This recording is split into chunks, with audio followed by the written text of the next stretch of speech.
Prime Minister issues statement about the economy and says the only option is to rebuild the nation. Director General of Health Services Dr. Anil Jasinghe speaks about the general election. Government officials clarifies facts about the 35 Seychelles nationals that were brought to Sri Lanka. A very good evening and a blessed day to all our viewers. Let's start up with a look at your local news. Prime Minister Mahinda Rajapaksa says only one remedy is left for Sri Lankan people after the COVID-19 pandemic, and that is to rebuild the country. Prime Minister's release that was issued under the theme Sri Lanka After Good Governance, the April 21st attack and COVID-19 states the following. The release notes that when Gotabaya Rajapaksa took over the country on the 16th of November 2019, Sri Lanka's economy was in dire straits and the government had to combat COVID-19 against such a backdrop. The Prime Minister further states that predictions have already made that the global economy will suffer a loss equal to that of the Great Depression in the 1930s due to the COVID-19 pandemic. Elaborating further, he said that due to this, the world will face a massive economic crisis and unemployment, and opportunities for Sri Lankans to migrate for employment will also be limited. Prime Minister Rajapaksa says if people do not work in unison to recover from the situation, the future of the country will be in darkness. The release further notes when the highest state official in the country, Secretary to the President P.B. Jayasundara, requested state officials to donate part of their salary to overcome this tragedy, the opposition relentlessly criticized him. The Prime Minister says jeopardizing the economic revival process of the government by isolating skilled officials and attacking them is the ambition of the opposition. Adding further, the Prime Minister said the government of good governance, which was formed through slinging mud and initiating false allegations, has no place in the country during the post-COVID-19 era. The release adds, during these difficult times, the economy of the country and the future of its children will rely on the point of view and the abilities possessed by those in power. Prime Minister said, if the government of good governance had to tackle the COVID-19 pandemic, the fate of the country would have been unimaginable. Prime Minister Mahinda Rajapaksa says during the period between 2006 and 2014, the President at the time and everyone below him won the war, which was dubbed unachievable and was responsible for the largest economic revival post-war amid massive challenges. The release adds, in order to lead the country towards prosperity after the COVID-19 pandemic, a leadership of such magnitude is necessary. The telephone conversation held between President Gotabaya Rajapaksa and Indian Prime Minister Narendra Modi has given rise to a debate in the political arena. During the conversation, the President had recommended for the swap facility, which is active between the countries, to be widened. The President has noted if the Indian government expresses its willingness to provide Sri Lanka with a special swap facility of $1.1 billion over the $400 million provided by SAARC, it would substantially aid Sri Lanka's foreign exchange management.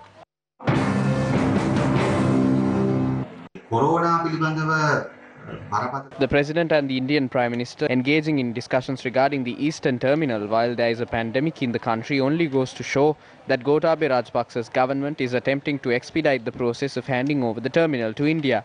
We view this as an attempt by a world power to claim valuable resources belonging to us at a time where the economy has collapsed.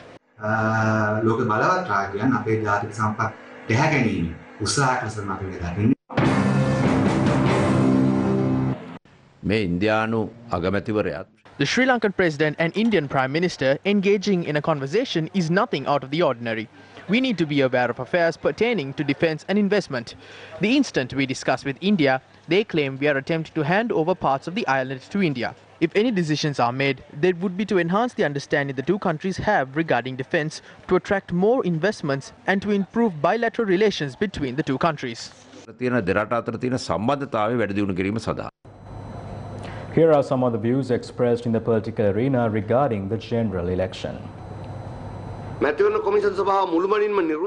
have converted the National Election Commission to be a biased institution. They are trying to delay the general election. Professor Ratnajeevan Hool, who is a member of the commission, is publicizing statements which are his personal opinions. These acts of Ratnajeevan Hool has left the NEC exposed. The independence of the Commission has collapsed. The 17th Amendment has been ridiculed. What moral rights does Hool have to go to courts against the decisions of the NEC? He is acting like a person who is against the government. The best way to delay the election is to send the officials of the NEC to be quarantined. Hool is doing this on purpose to delay the election. The government is accusing the National Elections Commission because they are doing various things and it does not sit well with the government. What they should have done was go to court and ask the court as to what should happen. Why are they trying to go behind Professor Hool or the chairman of the commission itself? They are doing so because the NEC did not allow them to go ahead with the election, even over dead bodies.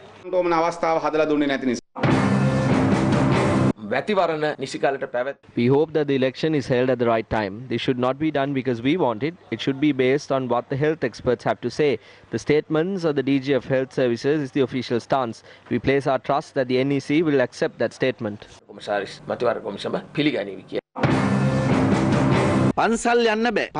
You cannot go to the temple or the church. You cannot go to the Kovil. The Muslim people have to celebrate Ramazan from home. When this is the case around the country, the Health Ministry has provided a report to the President's Secretary that there is a conducive environment to hold the election. The Secretary of the Health Ministry is from the military. They are the people providing this report to the President. These acts degrade the health sector.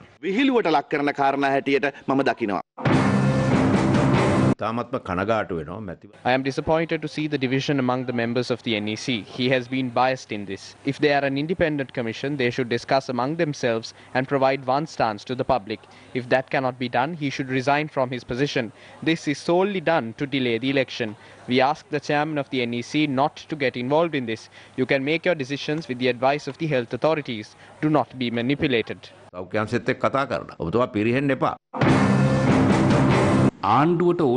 The NEC was not prepared to hold the election the way the government wants. They stood firmly for the people. The government cannot stand the NEC now. When the responsible parties say that the people and their health can be ensured, then we are also prepared to contest the election.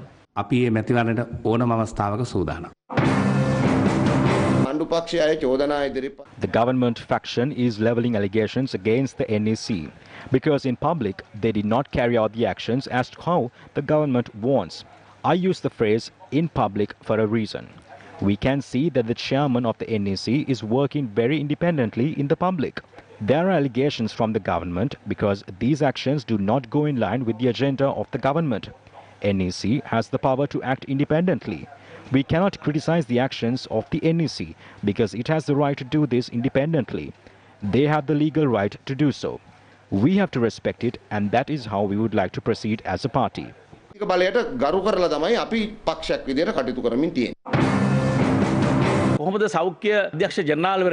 are confused as to how the Director General of Health Services says that an election can be held. That is a joke. If they are placing their ego before the people, then the people of the country must rethink this. If the NEC says it needs 9 to 10 weeks for an election, then our stance is that it should be pushed to about 2 months later. The NEC has to do the tasks required for the election. The court will provide a decision considering the people.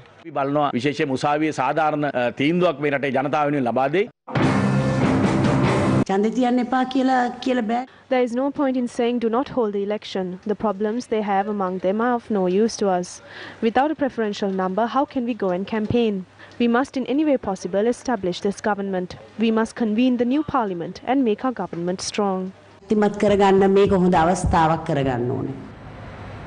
Meanwhile, former State Minister Kelia Ramukwel expressed the following views on election affairs amidst the COVID-19 pandemic. Director General of Health Services says that the country now has a suitable environment to hold the election. While health authorities very clearly state that it is safe to hold the election now, the lawyers representing the National Elections Commission are asking for 75 days to hold the election. But the ulterior motive of all these requests are to postpone the election. Therefore, various suspicions arise on these so-called independent institutions. Chairman of the National Elections Commission says Corona has been defeated and democracy has won. It has come to a point like that. Director General of Health Services Anil Jasinghe spoke about the election on a program at the Sri Lanka Rupavahini Corporation today. It's not about holding an election or not. As the Director General of Health, I have said the election affairs can be carried out after carefully examining the possibility on a scientific basis. I do not say that the virus is fully controlled, but one thing I am sure of is that if we continue to act in this way, we will be able to control it better than most of the other countries. In some instances, we have seen some politicians making their demands saying open this and open that without thinking twice. We cannot let that happen. We will open the rest of the country accordingly. Priorities must be addressed first. Rest comes later. I have given the go-ahead to carry out election affairs. That is true. But when carrying out these election affairs, if we have to combat COVID-19 once again by violating quarantine regulations, and if the people are deprived of the new normalcy, we won't be able to do anything, let alone holding an election. 14 recoveries from COVID-19 were reported this afternoon, taking the total number of recoveries in the country to 674. 33 COVID-19 cases have been reported for 24 hours ending at 9 p.m. The total number of confirmed cases has increased to 1,119. According to the Director General of Health Services, out of the 29 patients, 28 patients who were reported today are those who arrived from Kuwait and are undergoing quarantine. According to the latest figures released by the Epidemiology Unit, 435 people continue to receive treatment, and the death toll in the country from COVID-19 remains at 9.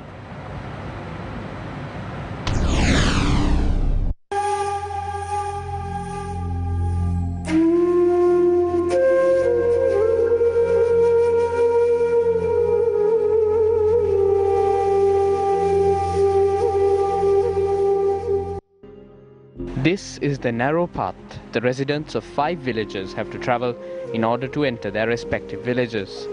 These villages have to travel for 12 kilometers to arrive at the nearest town. The condition of around 2 kilometers of this path is in a deplorable state. We travel by foot. Our children and our parents travel by foot as well. Our children go to school drenched in mud. How are we to get a critical patient to the city while the road is in this state? We are poor people. In case of any emergency, there is no one to help us. We have to carry the patient to the Pansala Lanka junction.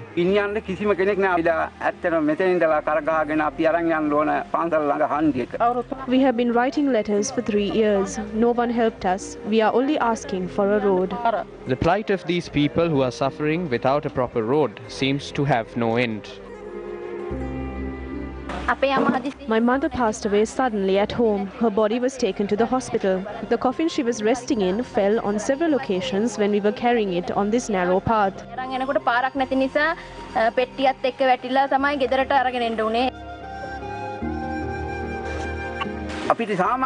We are asking for a small road to be constructed so that a bicycle can travel on it.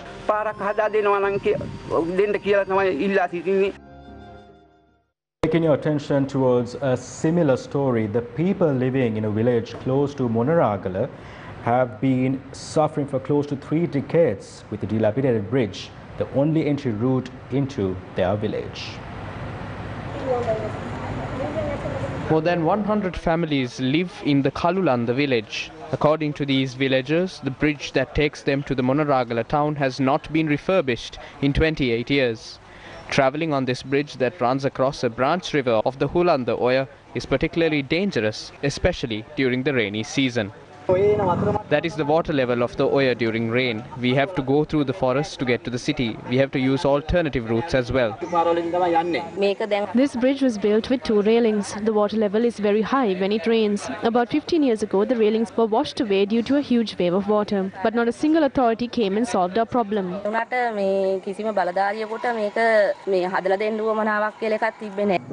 The bridge goes 5 feet underwater when it's raining. This is the only way we can enter the village. The villagers have provided proposals as to how the bridge should be refurbished. If you can lift this bridge so that it will not be submerged by water, even vehicles will be able to travel on it. If that can be done, it will be very helpful. Meanwhile, fishermen have been restricted to engage in fishing activities as a result of the coronavirus and the stormy conditions experienced over the past few days. However, although warnings have been issued considering the economic situation, they have been pressurized to engage in fishing activities. These are the fishermen in Dodangduwa, Galle. There are around 300 fishermen who are used to the traditional method of fishing using log rafts in Dodangduwa fishing harbour. Even under rough seas, the authorities have requested these fishermen to engage in their fishing activities. The breakwater in close proximity to the harbour has been damaged, and these fishermen have requested the authorities to expedite the measures in repairing this. The fishermen were affected by the coronavirus and then rough season conditions. We asked them to be provided with an allowance like what was provided during the 80s. We asked the Minister of Fisheries to immediately provide the measures taken for the proposals that were put forward. We also asked the subject minister to share with the country on the measures put forward to the Prime Minister. They are using the fishermen's challenges as a gimmick ahead of the elections. When the world oil prices have been reduced, we asked that the fishermen be provided with an oil concession for their boats.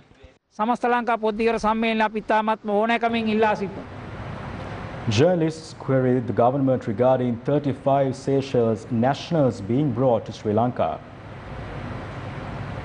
The Minister of Foreign Affairs has drawn a flag for giving prominence to 35 patients in the Seychelles while there are more than 40,000 Sri Lankans overseas.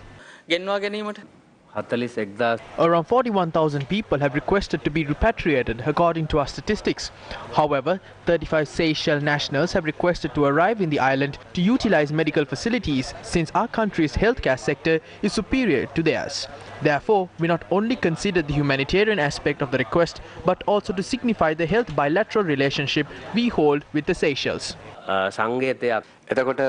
Similarly, if patients from another country make such a request, will they be given prominence over Sri Lankan patients? What if people start arriving in the island from many other countries in this manner? We received information of a similar request made by the Maldives. I feel there won't be many requests since many other countries have advanced healthcare facilities. We have allowed this opportunity since our healthcare sector is superior to that of the other countries.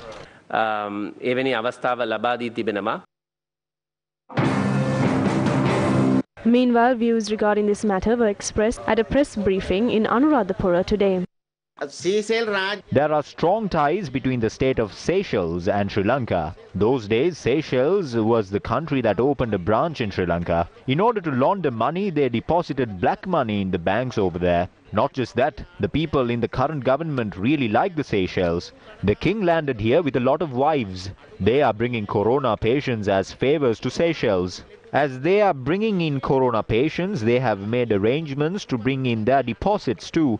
That's why Bandula Gunawardena said they will give permission to launder money. Sri Lanka is the only country in the world that will bring in money from abroad to launder. This is the process of bringing in black money with the corona patients for laundering purposes. They don't care if the people in the country will get corona or AIDS if their intentions are met. Doesn't the Seychelles have other countries to get medicine? With the corona outbreak in the country, we are now hearing about another disease known as Kawasaki. Newsfirst inquired into this. Doctor, could you share what Kawasaki is? Kawasaki is a self-immunizing disease. This disease was first reported in 1967 in Japan by Dr. Kawasaki. Afterwards, during the past 20 years, we have reported of such cases and treated them. What we have seen during these days is the increase in number of Kawasaki cases among children in America, Italy and China with the development of corona.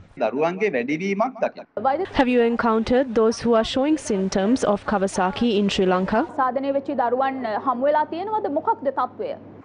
Kawasaki is reported on a daily basis, generally around 50 to 60 cases per year. These days we have found 1 or 2 cases. Should parents who have young children in our country be afraid of this disease? What sort of symptoms does this disease have? Generally, children who are below 1 year are victims of this disease. Fever would remain for 5 days or more. Even though paracetamol is given for the fever, it may not go down, and in addition to this, their eyes would turn red. However, there won't be mucus. Lips and tongue would turn red. There would be bumps around the neck which may enlarge. In addition to this, there could be a rash in the body like red spots, especially in arms and legs. Do hospitals generally treat these patients, or should they visit a specialized hospital? Special treatment should be given once the disease is reported. Therefore, it is good to seek treatment at teaching hospitals that has pediatricians. Is there a high risk for young children in Sri Lanka? Generally, this disease is found in a lot of Asian countries. You should be very cautious if children below 5 years are showing symptoms. However, this could also be among children who are 5, 10 and even 15 years old. I believe if a doctor is consulted as soon as someone is affected, the victim could be treated immediately and be recovered to avoid any side effects. A group of Sri Lankans stranded in Dhaka, Bangladesh was brought back to the island this morning. 276 Sri Lankans were repatriated from Dhaka via Sri Lankan Airlines flight UL 1423. According to our correspondent, the flight carrying the Sri Lankans arrived in the country at 1:43 this morning, and a group of children had also been on the flight. All passengers were directed to mandatory quarantine following their arrival.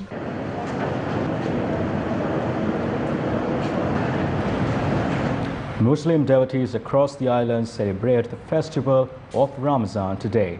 The celebrations focus on devotion and brotherhood. The Ramzan festival begins after the new moon is sighted, following the fast conducted during the month of Ramzan. Ramzan is the 9th month of the Islamic calendar and is observed by Muslims worldwide as a month of fasting to commemorate the first revelation of the Quran to Prophet Muhammad according to Islamic belief. This annual observance is regarded as one of the 5 pillars in Islam.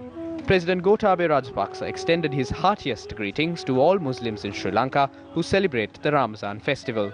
In his message, he said, fasting during the month of Ramzan, better known as one of 5 pillars of Islam, conveys the message of the importance of adhering to an exemplary practice while abstaining from physical luxuries.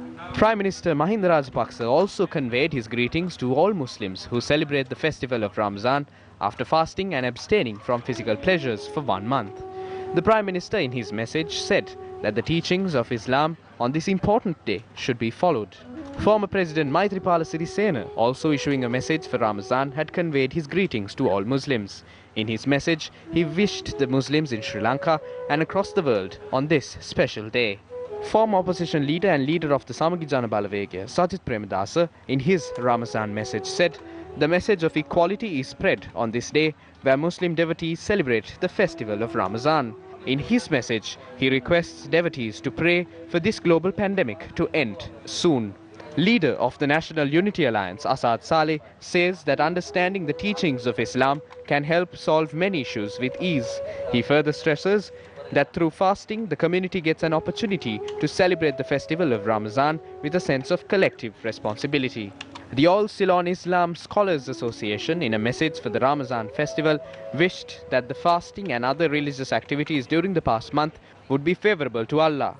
The association also expressed their gratitude to state sector employees, health workers, police officers and Tri-Forces personnel for their sacrifices during these challenging times.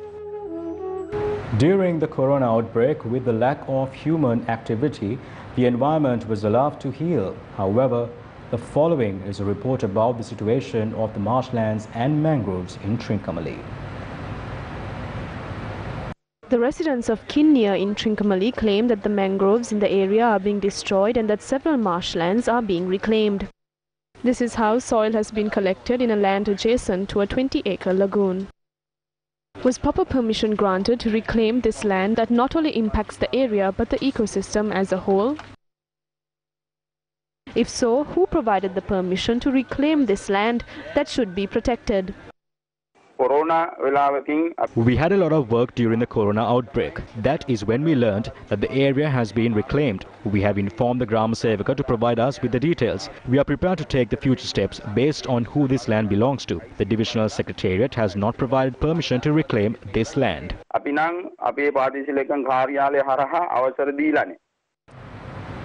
News First constantly brings to your attention occurrences of the human-elephant conflict. For many people residing in areas prone to wild elephant encroachments, it is a daily gamble between life and death. Highly placed authorities residing in Colombo who are responsible to make decisions regarding the welfare of the populace may not understand the severity of this issue since they have not experienced it firsthand. Environmentalists flag the detrimental effects the human-elephant conflict has on the society and the environment. They point out the statistics of the death count and property damage due to this conflict merely depicts the surface of a much deep-rooted issue. A comprehensive report of this story is available on all our digital platforms, including our website www.newsfirst.lk. The word "rise up" depicts the pride and perseverance of our people in these trying times. Children of our country can be taken as a fine example of Sri Lankans being courageous. We wrap up tonight's news bulletin by presenting you this rendition of the Nagitimu Sri Lanka song sung by the senior choir of the Lyceum International School, Nukegoda. Good night. Nagitimu, Sri Lanka.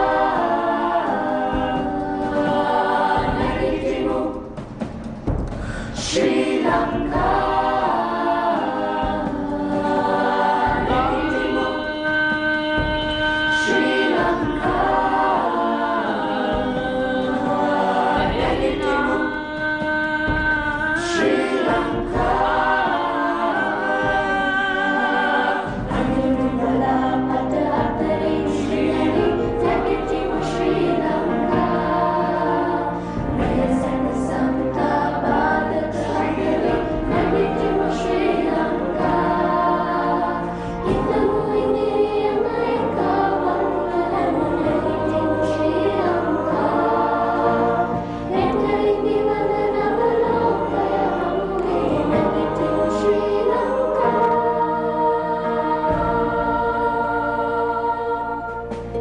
Nagitimu Sri Lanka, Nagitimu Sri Lanka. Nagitimu Sri Lanka, Ambi Nagitimu Sri Lanka.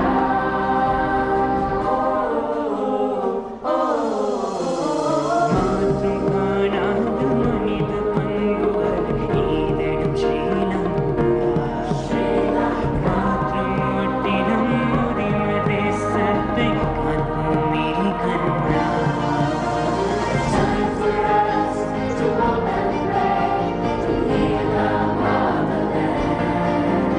We must unite and march ahead and let Sri Lanka down.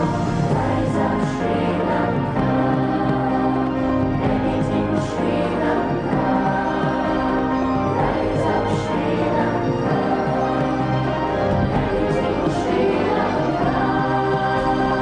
Nagitimu Sri Lanka, Nagitimu Sri Lanka,